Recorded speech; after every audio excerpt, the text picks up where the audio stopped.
in the sports page with the Orlando Sentinel and FM 96.9 The Game's Mike the Bulldog Bianchi. On JRR. Hey there, Bulldoggy. The sports page brought to you by the Nickley Group. They are Central Florida's #1 real estate team for a reason. If you want to buy or sell quickly, just call Nickley. How about that jingle, guys? How about that? How about the Magic last night? Desmond Bane, that trade is paying off big time for Orlando. Bane, of course, traded during the offseason in that blockbuster deal with the Memphis Grizzlies. He came up big again last night. He scored 37 points for the second consecutive game. The Magic beat the Bulls 125-120. Bane shot 12 of 17 from the field, 6 of 8 in the fourth quarter.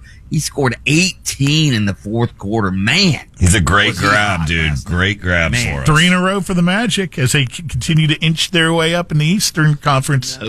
No question about it. And again, Desmond Bane has been a key factor. I'll tell you who else is playing really well. Anthony Black is playing well for the Magic. He scored, what did he score last night? He had 22 last night.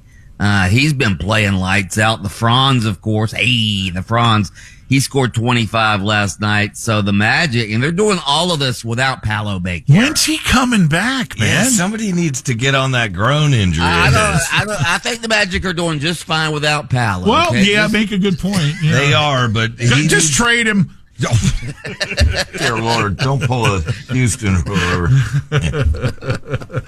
Anyway, so yeah, good for the Magic. Man, and the Patriots. What about the Patriots? How many games in a row? They're 11-2 now. Yeah. I think they've won 10 in a row. Yeah, 10 in a row they've lost. They beat the Giants last night, 33-15. Yes. 10 in a row. They're the only team in the league right now with 11 wins. They're incredible. Mike Vrabel, their first-year head coach. You think the Tennessee Titans wish they'd never fired Mike Vrabel, because the Titans were relevant when Vrabel was there, and now in one season with the Patriots, he's turned them into, at least right now, the #1 seed in the AFC. By the way, did you see your boy Jackson Dart last night? He got knocked on his ass. Yeah, he just got back from concussion protocol. He missed 2 games, so he's scrambling and tiptoeing down the sidelines trying to get some extra yards. Doesn't go out of bounds. Well, blasted.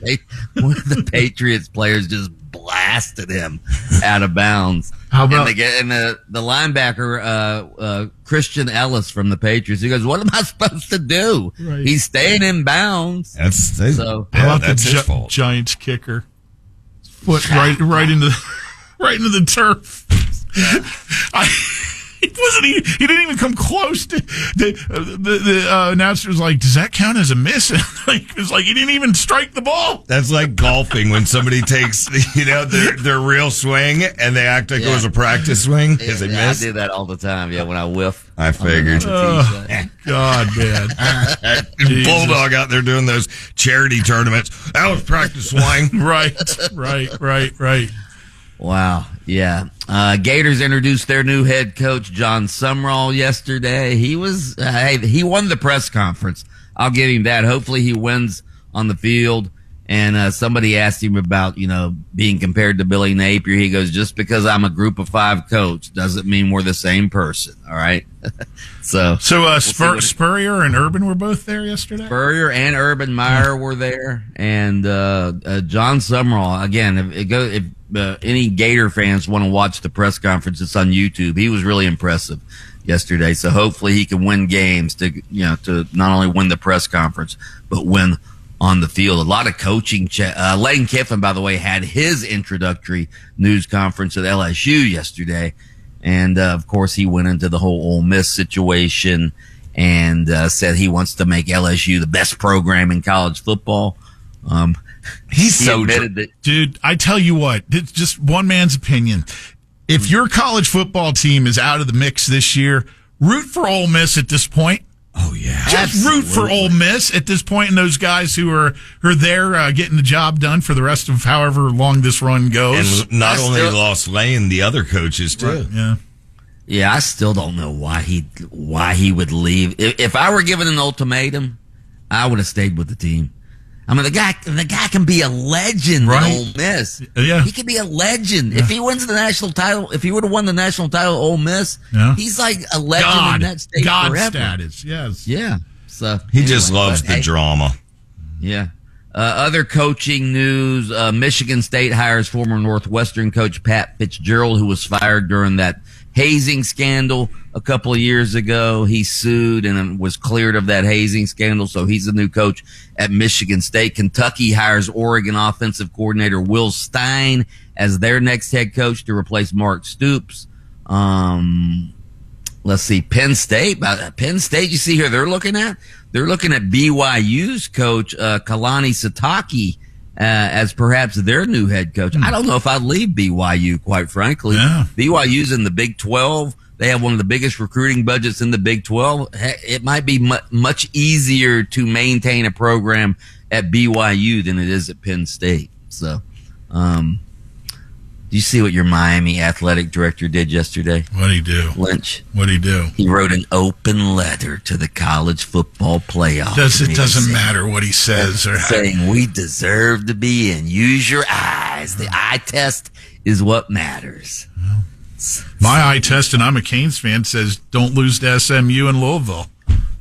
I'm sorry, and if I don't get me wrong, I want them to make it in, and they are playing great ball. But you called it; they did it themselves, right? So I mean, it's what are you going to do? Real quick, it looks like UCF is going to be hosting the Citrus Bowl this year and the Pop-Tarts Bowl and the Florida Classic, and the Florida Classic, because Camping World Stadium, of course, going to be undergoing renovations. So the UCF's Board of Trustees is supposed to vote on that this week. So obviously the Camping World Stadium trying to get renovated in time for the Jaguars in 2027. So that's priority number one now for that stadium. That's going to be a lot of traffic out near UCF. I know the income amount, which is phenomenal for hotels and everything, but that University Boulevard, it's not any different than another football game, a UCF game, a sold out UCF game.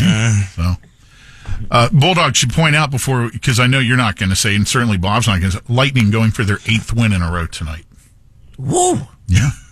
Remember they got off to that slow start? Check the standings right now. You were a little concerned about them earlier. I was. They're hitting a groove, though, so things are looking good there. Season's only 10 months long. You'll be fine. Oh, Stop. All right, Bulldog, you can catch his show with Brandon Kravitz weekday afternoons at 3 on FM 96.9 The Game. It's called Game On. By the way, happy birthday to the great Rick Savage, bassist for Def Leppard. Pour some sugar on me in the name of love. Lynch and Taco.